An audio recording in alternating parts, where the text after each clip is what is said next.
예, 오늘날 이제 교회 강단에서요, 십자가 또 예수 그리스도의 피, 이런 속죄 설교가 점점 사라지고 있습니다. 매주 설교되어야 할 이 피의 복음은요, 평생에 걸쳐서 뭐 몇 번 설교될까 말까 하는 그런 설교 제목이 되었다는 거죠. 그로 인해서 오늘날 교회들의 모습이 복음의 능력이 완전히 상실돼 버렸다는 사실입니다. 성경은 피의 책입니다. 성경 창세기부터 요한계시록까지 계속 흐르는 이 피는요, 성경에 넘쳐 흐르고 있습니다. 여러분, 피 없는 육신이 죽은 몸인 것처럼 피 없는 성경은 죽은 책입니다. 피가 없다면 이 성경 이 말씀들은요, 그냥 생명이 없는 글자에 불과한 겁니다. 피가 없다면. 여러분, 예수 그리스도께서 십자가에 설신 피, 그 피는요, 죄 때문에 죽은 모든 사람들의 혼과 모든 인류에게 내려진 하나님의 진노와 저주를 제거하는 유일무이한 치유책입니다. 피가 치유책이라는 거죠. 여러분, 우리 몸의 어떤 한 부분이라도 피가 흐르지 않는 곳이 없고, 어떤 부분을 칼로 벤다 하더라도 피가 나오지 않습니까? 마찬가지입니다. 성경은 모든 페이지, 각 페이지, 한 페이지라도요, 피와 연관되지 않은 곳이 없고, 성경 전체에 어디를 펼쳐도 피가 나오지 않는 곳이 없다는 사실. 성경은 피의 책입니다. 또 우리가 믿고 있는 성경에 있는 모든 교리는 피에 근거하고 있습니다. 피가 없이는 죄 용서도 없습니다. 피가 없이는 거듭남도 없고, 피가 없이는 의롭게 됨도 없습니다. 피가 없이는 거룩해 됨도 없고, 천국도 없고, 새로운 노래도 없습니다. 피가 없이는요. 요한계시록에 보면요, 예수님께서 어린 양으로 불리잖아요. 근데 그 어린 양이라는 그 이름은 항상 그분의 속죄 사역과 연관되어 있습니다. 여러분, 속죄라는 말은요, 이제 영어로 atonement라는 단어입니다. atonement. 이 말은 당연히 피를 근거로 한 말입니다. 이 단어는 at one ment, 하나가 됨을 의미합니다. 그러니까 인간의 죄, 인간의 타락 때문에 하나님과 사람은 둘이 되었습니다. 그죠? 둘이 되었잖아요. 나뉘었습니다. 서로 간격이 벌어지고 분리되어 버렸습니다. 근데 속죄의 목적은 그 둘을 다시 하나가 되도록 하는 겁니다. atonement. 이 속죄의 목적입니다. 그래서 오늘 저는 레위기 16장 이 본문을 통해서 속죄일에 계시된 어떤 그리스도의 복음이라는 제목으로 하나님 말씀을 증언하려고 합니다. 복음 설교 비슷한 겁니다. 여러분, 구약 성경에 보시면요, 이 속죄일은 레위기 23장에 보시면 주님의 명절로서 7명절 속에 포함되어 있습니다. 유월절, 또 무교절, 초실절, 오순절, 나팔절, 속죄일, 장막절, 이렇게 7개 있죠? 여기서 유월절부터 이제 오순절까지는 앞에 4명절은요, 복음이 전파되고 있는 하늘에 속한 주님의 백성인 교회와 관련되어 있습니다. 교회와. 뒤에 3명절, 나팔절, 속죄일, 장막절은요, 교리적으로 땅에 속한 하나님의 백성인 이스라엘 백성과 관련되어 있습니다. 이 주제에 대해서는 다음번 주님 허락하시면 7명 같은 하나님의 경륜한 제목으로 말씀을 드리겠습니다. 오늘은 속죄일에 대한 규례를 통해서 우리가 선포하는 복음을 다시 한번 리마인드해 보는 시간을 갖겠습니다. 오늘 본문 레위기 16장의 주제는요, 대속죄일에 대한 주제입니다. 유대인들은 7월 10일을 대속죄일로 정해놓고 매년 한 번씩 속죄 제사를 드렸습니다. 이 속죄 제사에 대한 법규를 자세히 기록해 놓은 것이 레위기 16장이거든요. 근데 레위기 16장 앞부분의 흐름을 보시면 흥미롭습니다. 레위기 10장에 보시면 대제사장 아론의 두 아들 나답과 아비후가 주님 앞에 주님께서 명하지 않으신 다른 불을 드리다가 죽은 사건이 기록되어 있습니다. 11장은 음식에 대한 규례가 나오죠. 12장에서는 아이를 낳았을 때 부정하기 때문에 그것을 속죄하는 속죄의 규례가 나옵니다. 13장, 14장은 나병, 문둥병에 대한 규례가 나옵니다. 그리고 15장에서는요, 인간에게서 나오는 unclean, 부정함의 유출 관련돼서 규례가 나옵니다. 이것은 레위기 흐름상 인간의 죄에 대한 실체를 잘 보여주고 있는 겁니다. 즉 인간의 안과 밖으로, 인간의 안팎으로 죄악이 가득함을 드러내주고 있다는 거죠. 시편 51편에 기록된 대로 인간은 태어나면서부터 불법 가운데 형성되었습니다. 우리는 문둥병처럼요, 본성적으로 죄악된 존재고, 그로 인해서 그 죄악된 본성이 밖으로 흘러서 부정한 유출병에 걸린 존재라는 사실입니다. 이렇게 하나님께서는요, 연속적으로 인간의 죄악됨과 부패함에 대해서 다 드러내신 후에 16장에 와서 속죄 규례를 말씀하고 계시다는 사실입니다.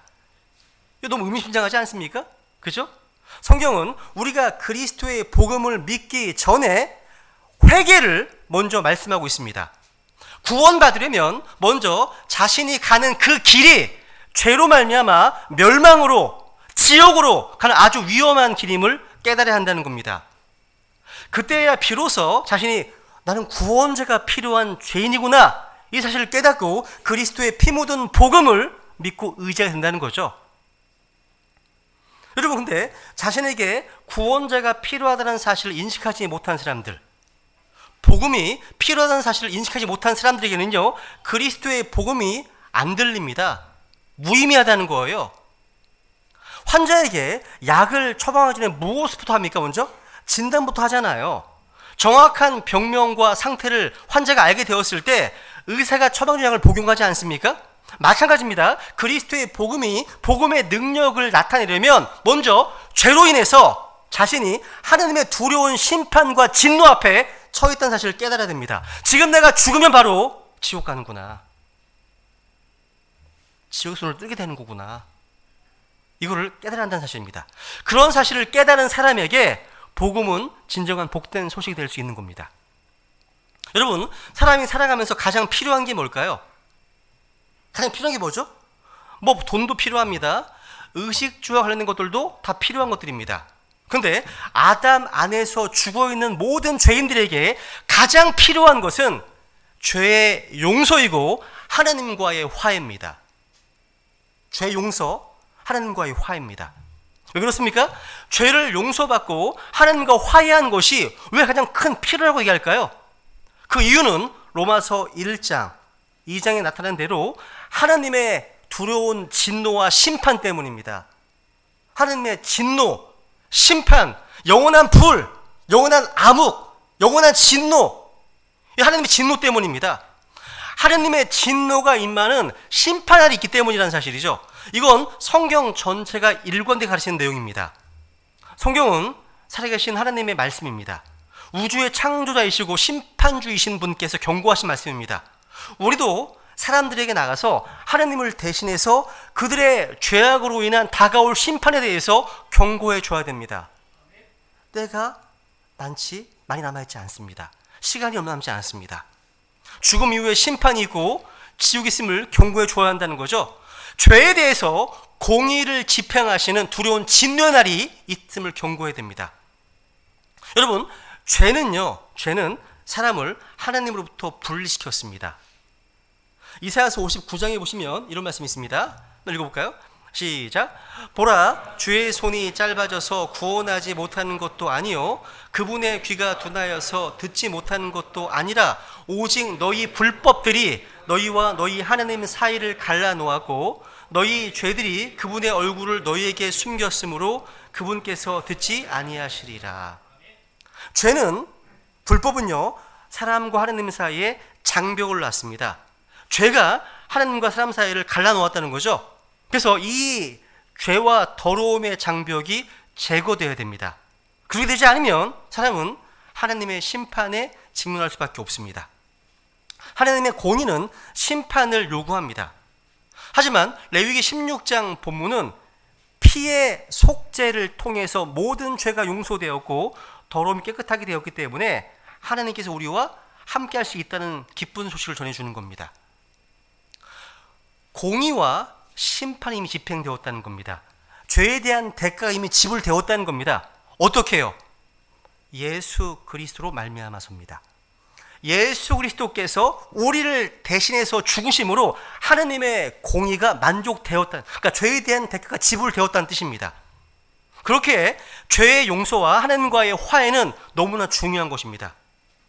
여기 계신 분들은 모두 예수님의 보배로운 피로 말미암아 죄 용서 받으셨습니까? 예수님 십자가 대속이라고 하는 놀라운 사랑을 깨닫고 하나님과 화해하셨습니까? 여러분, 죄들을 용서받고 하나님과 화해한다는 것은요, 이 땅의 모든 사람들에게 반드시 필요한 것들입니다. 오늘 본문의 주제인 속죄일은요, 이스라엘 백성들에 있어서 가장 중요한 날이었습니다. 가장 중요한 날이었습니다. 왜냐하면 이날 이스라엘 백성들의 모든 범법과 죄악들을 속죄하는 날이었기 때문입니다. 우리에 있어도요, 예수님의 십자가 사랑으로 죄 사함 받아서 구원받는 날보다 더 감격스러운 날은 없을 겁니다. 우리는 이 속죄일을 통해서요, 십자가에서 우리를 위해 행하신 놀라운 사역을 보게 됩니다.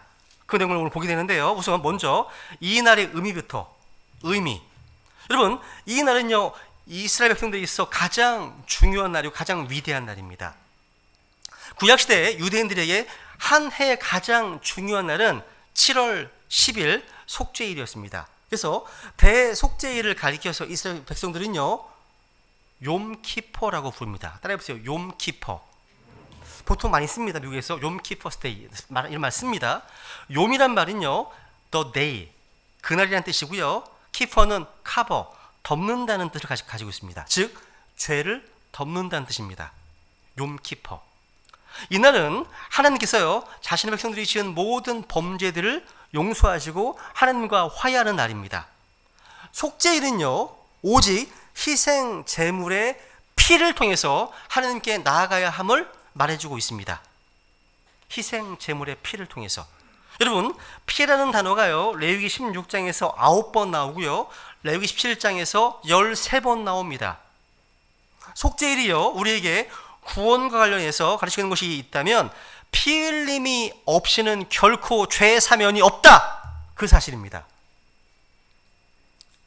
여러분, 죄인에게 있어서 가장 위대한 날은 예수님의 보배로운 피로 죄의 사면을 받아서 구원받은 날입니다.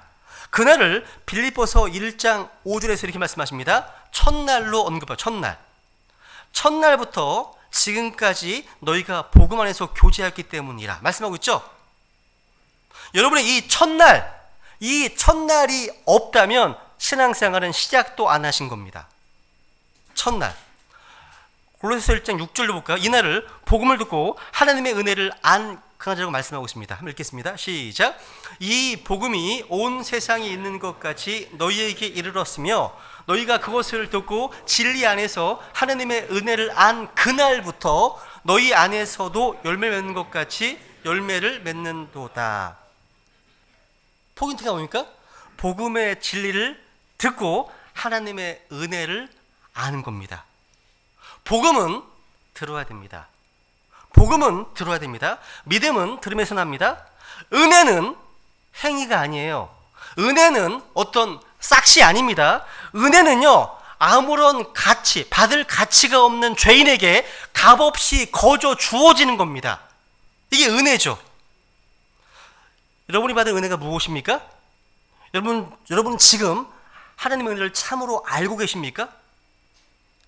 하나님께서는요, 자신의 독생자 예수 그리스도를 주셨습니다. 예수님은 우리를 위해서요, 자신의 생명을 내어놓으셨습니다. 죄인인 우리가 받아야 될 저주와 형벌을 의로우신 주님께서 친히 다 담당하셨습니다. 그 은혜를 안 그날이 바로 기쁜 날입니다.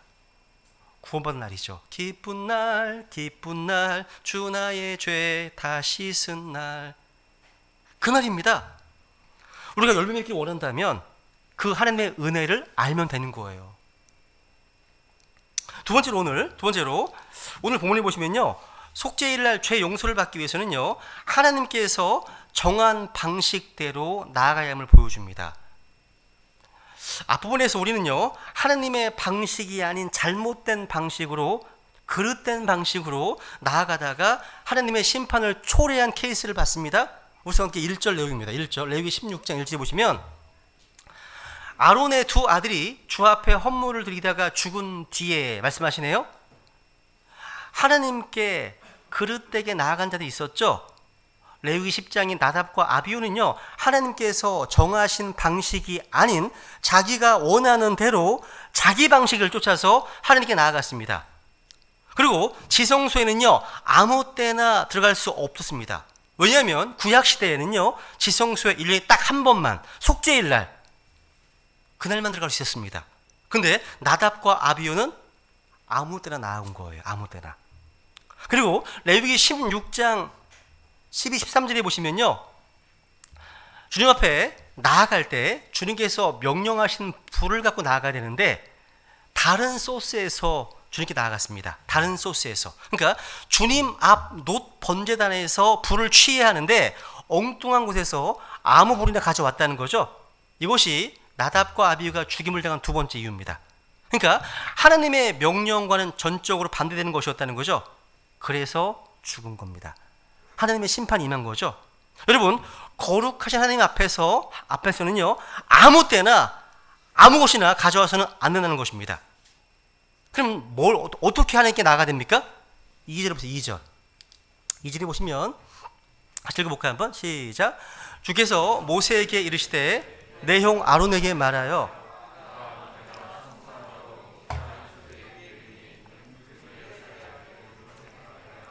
그리하여야 그가 죽지 아니하리니 이는 내가 구름 가운데서 긍휼의 자리 위에 나타날 것이기 때문이라. 대제사장 아론은요, 아무 때나 지성소에 들어갈 수 없게 되었습니다. 히브리서 9장에 보시면요, 첫째 성막이 아직 서 있는 동안에는요, 지성소 들어가는 길이 아직 드러나지 아니었다고 말씀하고 있습니다. 그러니까 구약 시대는요, 아직 지성소에 주님 앞에 나갈 수 있는 길이 열려 있지 않았기 때문입니다. 예수님께서 십자가에 못 박히시기 이전인 구약 시대에는 대제사장이 1년에 딱 한 번 속죄일날 하나님의 방식으로만 들어갈 수 있었습니다. 그러니까 십자가 이전 구약 시대에는 첫째 성막이 서 있는 시대이므로 아직 지성소에 들어갈 길이 나타나지 않았습니다. 그때는 아무 때나 지성소에 들어가게 되면 죽습니다. 그렇다면 어떻게 하는 것이 하나님께 올바르게 나아가는 것입니까? 한 가지만 기억하시면 됩니다. 희생 제물의 피를 가지고 있지 않으면 하나님의 임재 앞에 나아갈 수 없습니다. 이것은 자신의 죄를 인정하고 하나님의 거룩하심을 인정하기 때문입니다. 히브리서 9장 7절에 보면요, 둘째 성막에는 대제사장이 홀로 해마다 한 번 들어가되, 구약시대입니다, 자기와 백성의 잘못으로 인해 자기가 드리는 피 없이는 들어가지 아니하였으니, 피 없이는 들어가지 않았다. 그러니까 아론조차도요, 아무 때나 지성 들어갈 수 없었습니다. 그곳에는 거룩하신 하나님께서 임재해 계시는 곳이기 때문이죠. 하나님의 임재 안으로 들어가는 사람은 누구나 하나님의 거룩하심에 직면하게 되었고, 속죄의 피가 없으면 죽게 되었습니다. 이것이 바로 하나님께서 우리에게 주시기 원하시는 메시지입니다. 그러니까 하나님의 방식이 아닌 자기가 정한 방식대로 자기 의로 하나님께 나아가는 것은 잘못된 것으로 결국 사망을 초래합니다. 하나님의 심판을 낳게 된다는 겁니다. 하나님께 나아가는 올바른 방식은 자신의 죄악됨을 철저하게 인식하고 하나님의 거룩하심을 인정하는 가운데 희생 헌물의 피를 통해서 하나님께 나아가는 겁니다. 근데 여러분, 예수 그리스도의 십자가 이후에는요, 이제 모두 예외 없이, 우리 모두 예외 없이 이제 하나님의 임재 가운데 들어갈 수 있게 되었습니다. 왜? 예수님께서 십자가에서 행하신 일 때문입니다.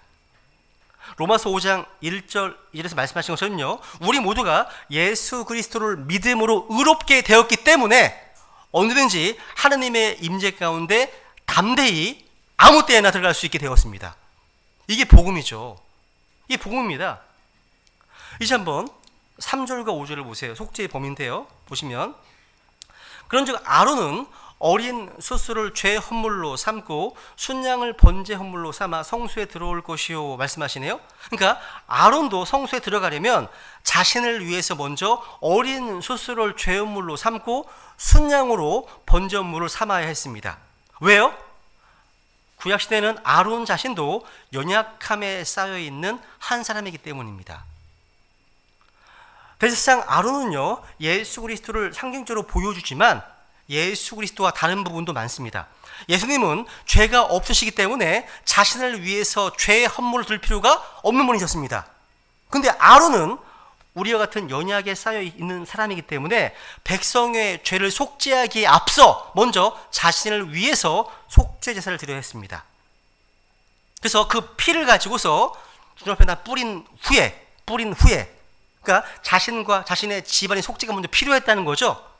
근데 여러분, 이 속죄제는요, 아론과 그 집안뿐만 아니라 성막을 위한 것이기도 해요. 성막을 위한 것이기도 했습니다. 땅에 있는 성막은요, 이스라엘 백성들의 죄악으로 인해서 부정하게 되었기 때문에 죄의 헌물의 피로 거룩하게 될 필요가 있었습니다. 그러니까 성소를 위해 속죄하고 회중의 성막을 위해서도 그와 같이 할지니라 말씀하십니다. 그러니까 성막조차도 죄의 헌물의 피로 거룩하게 될 필요가 있었습니다. 그러니까 모든 것이 피로 거룩하게 될 필요가 있음을 보여주는 겁니다. 여기서 우리는요, 예수 그리스도의 피의 구속이 사람에게만이 아니라 하늘과 땅과 온 우주까지 미치고 있음을 볼 수 있습니다. 골로새 1장 20절에 보시면 읽겠습니다. 시작. 그분의 십자가의 피를 통해 화평을 이루사 그분으로 말미암아 모든 것들이, 즉 내가 다시 말하오니 그분으로 말미암아 땅에 있는 것들이나 하늘에 있는 것들이 자신과 화해하게 하셨느니라 말씀하시네요. 그러니까 여러분, 속죄제가 드려지는 가장 큰 목적은 뭐냐? 죄를 덮고 용서하는 것만이 아니라 제사장과 이스라엘 백성 모두를 거룩하게 해서 그들 안에 하나님께서 거하시는 겁니다. 성막 가운데. 그러니까 이것이 속죄제의 목표입니다. 하나님께서 우리를 구원하신 목적이 뭡니까? 우리와 사랑의 교제를 나누기 원하신다는 겁니다. 그분과 교제하기 원하신다는 거죠. 그래서 이제 레위기 16장 15절을 보세요. 보시면 이제 그리고 나서 이스라엘 전체 백성을 위해 속죄를 합니다. 그 뒤에입니다. 그 뒤에 그는 또 백성을 위한 죄 헌물의 염소를 잡아서 그곳에 피를 가지고 휘장 안으로 들어가서 그 수수의 피로 행한 것 같이 그 피로 행하여 그의 자리 위와 그의 앞에 그것을 뿌릴지니 말씀하십니다. 이게 바로 백성을 위한 죄 헌물입니다. 대제사장은 자신과 가족을 위한 속죄를 드린 다음에 이스라엘 백성 전체를 위해 희생자를 드렸습니다. 근데 여러분, 속죄 헌물을 드리는 것에 있어서 재미있는 두 가지 그림이 있어요. 두 가지 그림이 있습니다. 하나는 속죄 헌물에 대제사장이 손을 얹는 것입니다. 레위기 16장 21절 보세요 한번. 아론은 살아있는 염소의 머리에 두 손으로 안수하고 그 염소를 향해 이스라엘 자손의 모든 불법과 그들의 모든 죄로 말미암은 그들의 모든 범법들을 자백하며 그것들을 그 염소의 머리에 두고 적합한 사람의 손에 맡겨 그 염소를 광야로 보낼지니 말씀하시네요. 그러니까 염소의 머리에 손을 얹고 안수를 합니다. 머리에 안수한다는 것은 죄 때문에 내가 벌을 받아야 하지만 이 속죄 헌물인 염소가 뇌의 죄를 대신 받는다는 전가의 의미가 있습니다. 그리고 또 다른 하나는 뭐냐? 그 염소를 광야로 보내는 겁니다. 광야로요. 그죠? 그래서 그 속죄 염소로 광야로 보낼지니라 말씀하시죠? 보낼지니라. 그러니까 염소가 보이지 않게 되면 백성들은요 박수를 치고 환호합니다. 이는 예수님께서 우리의 죄를 짊어지시고 그 죄를 처리하신 모습을 극적으로 보여주는 그림입니다. 이 염소는요 우리의 죄를 짊어지고 살아가는 염소, 마치 우리의 죄를 짊어지고 가신 예수님을 보여주기 위한 상징적인 의미를 가지고 있습니다. 여기서 이제 이 두 염소에 대해서는요 예수님의 십자가의 어떤 사역의 두 양상을 보여주는 건데 이 내용은 좀 뒤에서 설명하겠습니다. 근데 여기서 중요한 것은요, 이 속죄 사역은 오직 대제사장만이 할 수 있었다는 사실입니다. 이게 세 번째 대지입니다. 그러니까 이 속죄 의식은요, 오직 대제사장만이 할 수 있었습니다. 아론은요, 여기 17절 읽어볼게요 같이. 시작. 그가 성소에 속죄하러 들어가서 속죄하고 나올 때까지는 아무도 회중의 성막에 있지 못할 것이며, 그러니까 아론은요 속죄하기 위해서 지성소에 혼자 들어가야 했습니다. 이것은 그리스도의 속죄 사역의 유일성을 가리키는 겁니다. 그 누구도 예수 그리스도의 속죄 사역에 플러스 알파 할 수 없습니다. 도와줄 수 동참할 수 없습니다. 안 돼요. 어떤 레위인도 이 중요한 속죄 의식을 도울 수 없었습니다. 오직 대제사장 홀로 담당해야 했습니다. 우리 주님께서도요, 마찬가지입니다. 주님만이 홀로 죄에 대한 대가를 지불할 수 있었습니다. 이스라엘 민족은 예수님을 거부했습니다. 제자들도 그분을 버렸고 도망쳤습니다.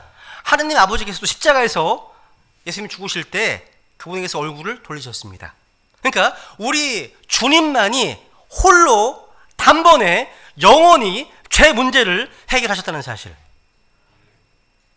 이것은요, 예수 그리스도의 속죄의 유일성을 말씀하고 있는 겁니다. 그래서 디모데전서 2장 5절 같이 읽습니다. 시작.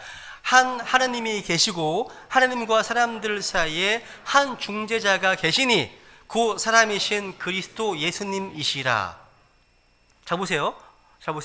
예수님은 하나님의 아들이시고 그분은 또 사람의 아들이시지만 하나님과 사람 사이에서는 한 중재자이십니다. 중재자이세요. 이 그림을 보세요. 사람과 하나님 사이에 십자가 놓여져 있죠.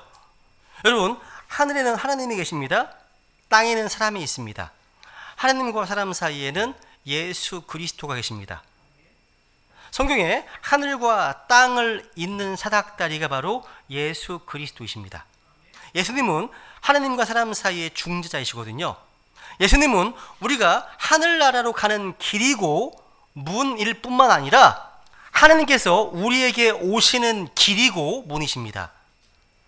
이 중재자는요, 마리아가 아닙니다. 부처가 아닙니다. 공자가 아닙니다. 무하마드가 아닙니다. 알라가 아닙니다. 하나님과 사람들 사이에 중재자는 오직 예수 그리스도십니다. 오직. 그래서 욥기에 보시면 욥기 9장에 욥이 이렇게 하잖아요. 우리 사이에는 우리 둘 위에 손을 얹을 중재인도 없도다 얘기합니다.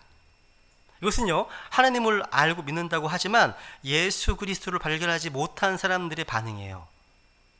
예수님만이 하나님과 사람 사이의 중재자이십니다. 여러분 생각해 보세요. 하나님과 사람은 너무나 커다란 간격이 있잖아요.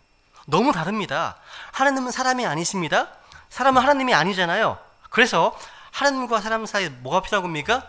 중재자가 필요합니다. 예수 그리스도는요, 누구십니까? 사람이 되신 하나님이십니다. 말씀이신 영이신 하나님께서 육체가 되시고 사람이 되신 것은 하나님과 사람 사이에 중재자가 되시기 위해서입니다. 그래서 그분만이 하나님께 나아가서 사람을 하나님께 화해시킬 수 있는 겁니다. 그래서 우리는 보통 그분을 우리의 유일한 구원자, the only savior, 유일한 구원자라고 하는 겁니다. 그래서 우리가 하나님께 나아가려면 오직 예수 그리스도를 통해서 나와야 하는 겁니다. 우리 너무 잘하는 말씀을 읽겠습니다. 한번 시작. 예수님께서 그에게 이르시되 내가 곧 길이요 진리요 생명이니 나를 통하지 않고는 아무도 아버지께 오지 못하느니라. 아멘입니다. 유일한 길입니다. 예수님이 유일한 길이세요. 다른 길 없습니다. 그래서 기독교는 배타적일 수밖에 없습니다. 예수님만 유일한 길이시기 때문에, 내가 한 말이 하나님의 말씀이기 때문에. 또 아래 읽어볼까요? 시작. 다른 사람 안에는 구원이 없나니 하늘 아래에서 우리를 구원할 다른 이름들을 가운데 주지 아니하셨느니라 하였더라. 예수님의 구원이 없다는 거죠. 다른 이름에는 없어요. 없습니다. 여러분, 또 이때 아론이 입는 옷에 주목해 보세요. 아론이 입는 옷이에요. 로마서 5장은 말씀하시죠? 우리가 우리 주 예수 그리스도로 말미암아 이미 속죄를 받았으며 되어 있습니다. 속죄는 누구로 말미암아? 주 예수 그리스도 말미암아. 여기 또 4절에 보시면 아론이 입은 옷이 있어요. 평상시 입었던 그 아름다운 옷이 아니에요. 다른 옷입니다. 4절. 또 그는 거룩한 아마 속옷을 입고 살 위에 아마 반바지를 입으며 아마 허리띠를 띠고 아마 관을 쓸지니 이것들은 거룩한 의복들이니라 되어 있네요. 여러분, 이게 왼쪽 같은 모습이에요. 평상시는 오른쪽 같은 모습입니다. 달라요. 그러니까 대제사장 아론이 속죄 제사를 드릴 때 입는 옷을 설명하고 있습니다. 이때 아론은 평상시에 있는 이 영광스러운 옷, 이런 옷과 달리 아마 속옷을 입고 아마 띠를 띠고 아마로 된 관을 써야 했습니다. 왜 이때만큼은 아마 옷을 입어야 했을까요? 그 이유를 알려면 아론이 대제사장이신 예수 그리스도를 예표하고 있다는 것을 염두에 두셔야 됩니다. 아마는 성경에서 일반적으로 뭘 상징합니까? 아마는요, 계시록 19장 8절에 보시면 아마가 성도들의 의라고 말합니다. 의. 그러니까 우리의 대제사장이신 예수 그리스도를 예표하고 있는 아론이 아마 옷을 입은 것은요, 이 땅에 속죄 사역을 하러 오신 주님께서 죄가 없으시고 의로우신 분, 거룩하신 분이심을 말해주는 겁니다. 그 누구도 자기 자신의 의를 가지고는 하나님 앞에 서지 못합니다. 죄인이 하나님 앞에 설 수 있는 것은 오직 예수 그리스도의 의 안에 있을 뿐입니다. 그분의 의. 그래서 여러분, 한자, 이게 오를 의자입니다. 오를 의자. 그래서 보시면 위에 양양자가 있고 그 아래 내가 나자가 받쳐 있죠. 그죠? 양이 나를 위해 대신 죽으면 내가 의롭게 되는 겁니다. 그죠? 여러분, 나를 의롭게 만들 수 있는 존재는 성경 오직 한 분뿐이십니다. 누구예요? 하나님의 어린 양이신 예수 그리스도십니다. 더 재미난 거는 여기 앞에 있는 이 나자를 보세요. 나자는요, 손수자와 창과자가 섞여 있는 단어죠. 그죠? 도대체 손과 창이 어떻게 나라는 의미가 되었을까요? 하나님의 어린 양을 죽여야 되는 존재, 아니면 나의 죄가 예수님을 죽인 존재로서 자신이 끔찍한 죄인이라는 사실입니다. 그런 사람만이 하나님 앞에 의롭게 될 수 있기 때문입니다. 그래서 계시록 19장 8절 나오죠? 이 아마포는 성도들의 의 말씀하십니다. 그죠? 그리고 그리스도께서는요, 믿는 모든 자에게 의가 되시기 위하여 의를 어디에 쳐놓는 건데, 근데 그리스도께서는 뭐 하는 자에게? 그분을 믿는 모든 자에게 뭐가 되십니까? 의가 되십니다. 내 공로를 못 가요. 나의 선행으로 못 갑니다. 오직 하나님의 의신 예수님을 통해서만 갈 수 있는 거죠. 그죠? 그래서 예수님은 우리에게 지혜와 의와 성별과 구원도 되셨다고 말씀하십니다. 예수님이 저의 의이십니다. 그분의 옷을 내가 입으면 의롭게 되는 거잖아요. 그죠? 다 이런 얘기입니다. 고린도서 5장 11절 읽어볼까요? 시작. 하나님께서 죄를 알지 못한 그분을 우리를 위하여 죄가 되게 하신 것은 우리가 그분 안에서 하나님의 의가 되게 하려 하십니다. 그리고 이 의는 어떻게 소용하는 겁니까? 바로 믿음으로 말미암아 하나님께서 난 의. 그러니까 예수 그리스도를 믿으면 그 의가 나에게 오는 겁니다. 전가죠. 그죠? 믿음으로. 나의 행로, 나의 행위, 나의 성품, 나의 어떠함 때문이 아니라 오직 그리스도의 의로 말미암아. 또 한편으로는요, 아론이 입었던 그 옷은요, 대제사장으로서의 위엄이 있고 영광스러운 어떤 평상시 복장, 정식 복장이 아닌 일반적인 아마 옷이었잖아요. 이것은 우리 주님께서 속죄 제사를 드리시기 위해 이 땅에 오셨을 때 낮아지신 모습, 인성의 모습을 보여주는 것이기도 합니다. 그러니까 주님께서는요, 저 여러분을 구원하기 위해서 영광의 옷을 벗으시고 종의 형체를 취하셨잖아요. 그죠? 하나님과 동등하신 분이신데 스스로 무명한 자가 되셔서 종의 형체를 취하셨고요, 사람의 명으로 나타나셔서 자기를 죽이기까지 순종하셨습니다. 그죠? 이 모든 것은 예수 그리스도께서 얼마나 의로우시고 얼마나 죄가 없으시고 낮아지시는 모습으로 이 땅에 오셔서 우리를 위해서 죄 허물이 되셨는가를 잘 보여주는 것입니다. 이제 세 번째로요. 죄 허물로 드려진 두 염소에 대해서 보겠습니다. 두 염소. 여기 보시면 9절과 이제 15절에 보시면요, 첫째 수염소의 죽음이 있으면 죽음이 나오고요, 20절과 21절에 보시면 광야로 보내어지는 둘째 염소가 나와요. 근데 먼저 레위기 16장 5절에 보시면요, 이 두 염소가 하나의 죄 헌물로 간주되었음을 주목해 보세요. 보세요. 이스라엘 회중에게서 죄 헌물로 순염소 새끼 2마리와 되어 있죠. 죄 헌물입니다. 8절 보세요. 8절 보시면 8절 있습니다. 시작. 또 아론은 그 2마리 염소를 두고 제비를 뽑되 한 제비는 주를 위하여 다른 제비는 속죄 염소를 위하여 할 것이며, 주목해 보세요. 하나는 주를 위해서입니다. 먼저 이게 먼저 나옵니다. 이것은 십자가 사역의 두 가지 면을 예정하고 있습니다. 주님께서 우리의 죄들로 인해서 하나님의 어린 양으로 십자가를 지시고 죄물로 죽으실 때 그분의 죽으심에는 두 가지 면이 있음을 보여줍니다. 주님께서 십자가의 죽으심으로 죄물로 되심은 먼저 우리의 죄를 해결하시기에 앞서 주님을 위한 겁니다. 주님을 위한 겁니다. 그러니까 하나님의 영광을 위한 것입니다. 즉 하나님의 공의를 만족해 하기 위한 것입니다. 하나님의 요구를 만족해 하기 위해서 십자가에 죽으신 거잖아. 이게 먼저라는 겁니다.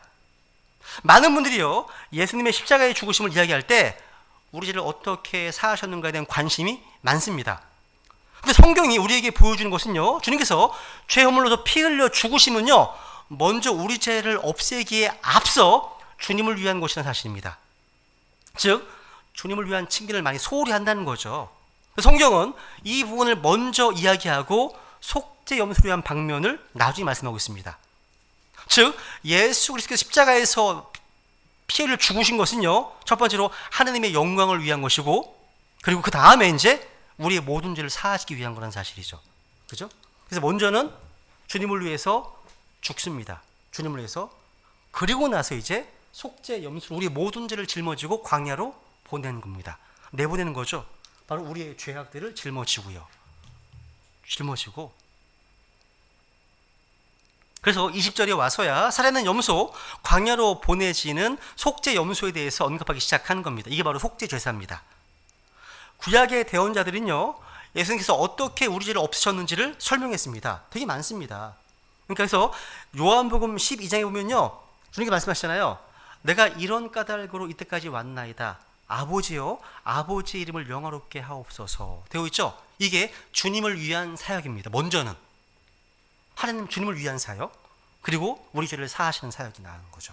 이사야서 38장 17절에 보시면 주께서 내 모든 죄를 주의 등 뒤로 던지셨나이다. 야, 복음이죠, 그죠? 시편 103편 읽어볼까요? 시작. 그분께서 우리의 죄들에 따라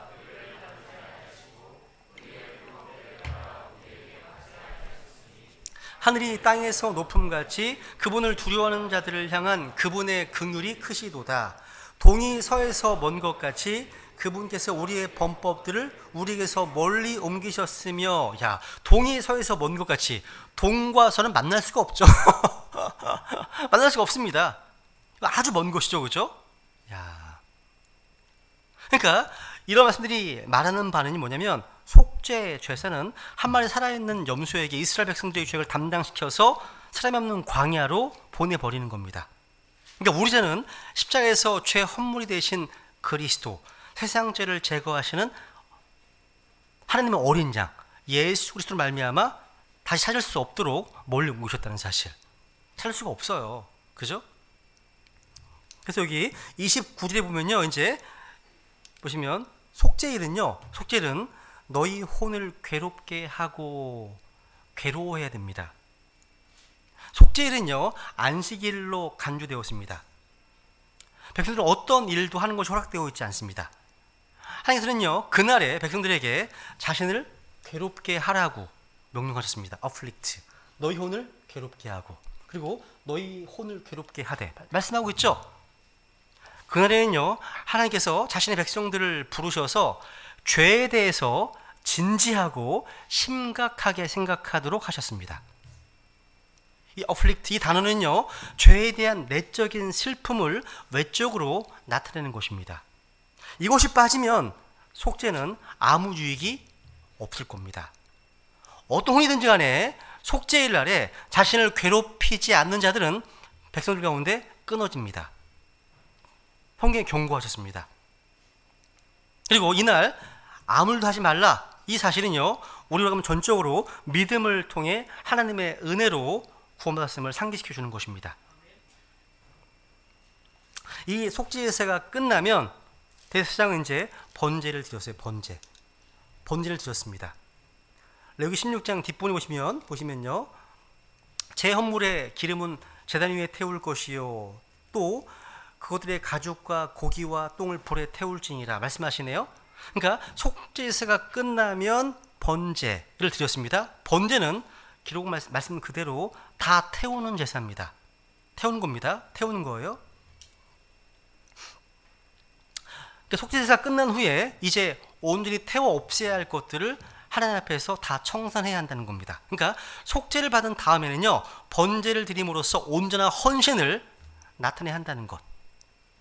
그러니까 우리가 구원받았다면 우리 몸을 주님께 내어드리는 헌신은 당연한 겁니다. 합당한 거죠. 구원받았다. 그래서 다 바로 연결되어 있는 겁니다. 신약적으로 말하면 이 헌신이 이루어지는 장소는 예배드리는 장소가 될 수 있습니다. 예배를 통해서 태울 것은 태우고 드릴 것은 드려야 합니다. 그러려면 이전보다 더 나쁜 상태로 돌아갈 수 있습니다. 그러니까 죄의 용서를 받은 사람에게는요, 예배를 통해서 온전히 주님 앞에 자신을 드리는 훈련이 필요합니다. 그걸 통해서 하나님 앞에 새로운 존재로 살아가는 모습을 보여줄 수 있는 거란 사실이죠. 즉 예수 그리스도의 피로 죄 사함 받아서 구원받은 우리가 이제 거룩한 삶을 살기 위해서는 보기 싫은 것, 또 없애야 할 것은 다 태워야 됩니다. 그래서 날마다 이렇게 이제 결단하시면서 주님 앞에 설 때 주님께서 기뻐하시는 거룩한 삶의 열매가 우리 인생 가운데 나타날 것입니다. 이것이 대속죄일의 교훈입니다. 우리 이 시간 다 같이 주님 앞에 이를 위해서 은혜를 구하는 시간을 갖겠습니다.